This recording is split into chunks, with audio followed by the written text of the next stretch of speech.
Bonjour à toutes et à tous, la myrtille. On a l'impression de la connaître par cœur, cette petite baie qu'on adore tous. Mais est-ce qu'on s'est déjà demandé ce qui se cache vraiment derrière? Pour qu'une seule myrtille arrive jusqu'à nous, la plante mène une vie secrète, incroyablement organisée. Aujourd'hui, on va plonger au cœur du myrtillier pour découvrir toute sa biologie. C'est parti! On va commencer avec une question qui a l'air toute simple. Au fond, que faut-il pour obtenir une seule et unique myrtille? Eh bien la réponse, vous allez voir, elle est beaucoup plus surprenante qu'on ne le pense. C'est le début d'un voyage qui part de sous nos pieds, au plus profond des racines, et qui va nous mener jusqu'à la fleur qui donnera naissance aux fruits. Alors, pour comprendre tout ça, la logique veut qu'on commence par la base, par les fondations de la plante. Et pour ça, direction le monde souterrain. Premier fait étonnant, le myrtillier, contrairement à plein d'autres plantes, il a des racines toutes fines, quasi sans les petits poils qui servent normalement à absorber l'eau. C'est un peu comme essayer de boire avec une paille percée, pas super efficace. Du coup, pour s'en sortir, il est complètement dépendant d'un bon paillage organique. Et ce paillis, ce n'est pas juste pour faire joli, il agit comme une sorte d'éponge. Il garde le sol aéré et il aide ses racines si fragiles à attraper l'eau et les nutriments. C'est vital. Et cette vie sous terre, elle n'est pas du tout linéaire. Elle est rythmée par deux grands moments dans l'année. On a un premier petit pic d'activité juste après la floraison, quand la plante commence à former le fruit. Mais alors, le vrai sprint, le gros effort, il a lieu juste après la récolte. À ce moment-là, la plante met les bouchées doubles pour étendre son réseau de racines et faire des réserves d'énergie pour l'hiver. C'est sa façon de se préparer pour la saison suivante. Et ce monde souterrain, il est en constant renouvellement. Faut imaginer une sorte de hiérarchie.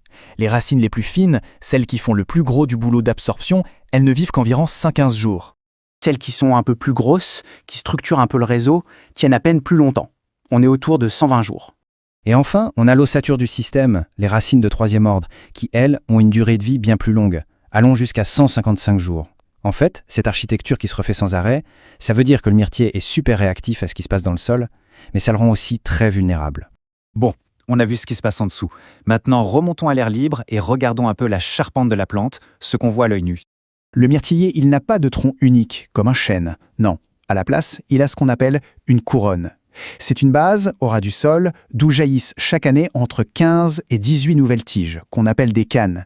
C'est cette structure en buisson qui lui donne cette forme si particulière qu'on lui connaît. Et attention, tous les myrtillers ne se ressemblent pas. La plupart des variétaux poussent bien droit, vers le ciel. Mais il y en a d'autres, certains cultivars, qui préfèrent s'étaler, avec une croissance beaucoup plus horizontale. Et ça peut paraître un détail, mais pour les agriculteurs, c'est super important. Ça change complètement la façon de tailler la plante et de récolter les fruits. Ok, on a les fondations, on a la charpente. Maintenant, il est temps de s'intéresser au moteur de la plante, à ces véritables usines qui vont transformer la lumière du soleil en énergie pure pour fabriquer nos fameuses myrtilles.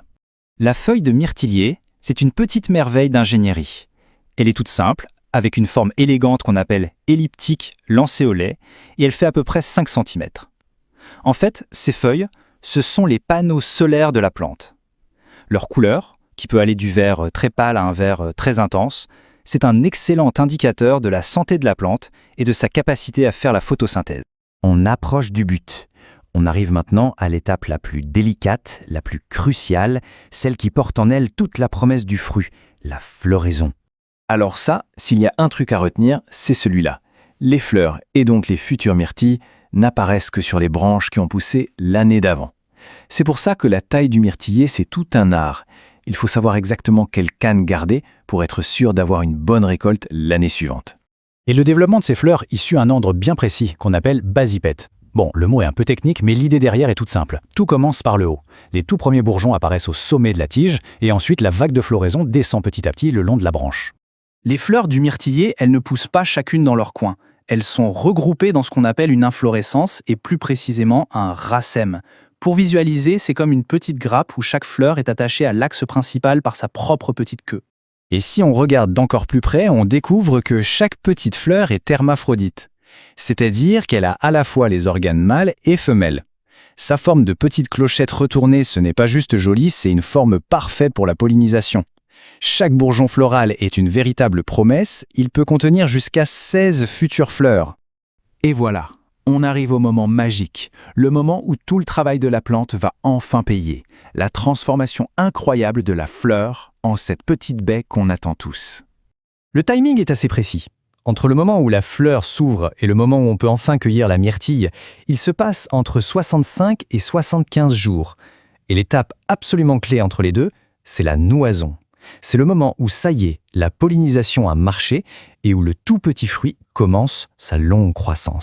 Et cette phase de développement du fruit, la noison, elle est étonnamment longue. Ça peut prendre entre 1 et 3 mois. C'est une période hyper exigeante pour la plante, un vrai marathon, où elle doit puiser dans toutes ses réserves pour bien nourrir ses futurs fruits. Finalement, ce qu'on comprend, c'est que la myrtille, ce n'est pas juste un fruit qui pousse comme par magie. C'est le résultat final d'un système hyper coordonné, une véritable symphonie. Chaque partie, de la plus petite racine cachée sous terre à la feuille la plus haute, joue un rôle essentiel et tout est connecté. Alors, la prochaine fois qu'on tiendra une petite myrtille dans le creux de sa main, peut-être qu'on y verra autre chose qu'un simple fruit. On y verra le travail silencieux des racines, toute l'énergie du soleil captée par les feuilles et la promesse incroyable tenue par une toute petite fleur en forme de cloche. Merci d'avoir suivi cette explication.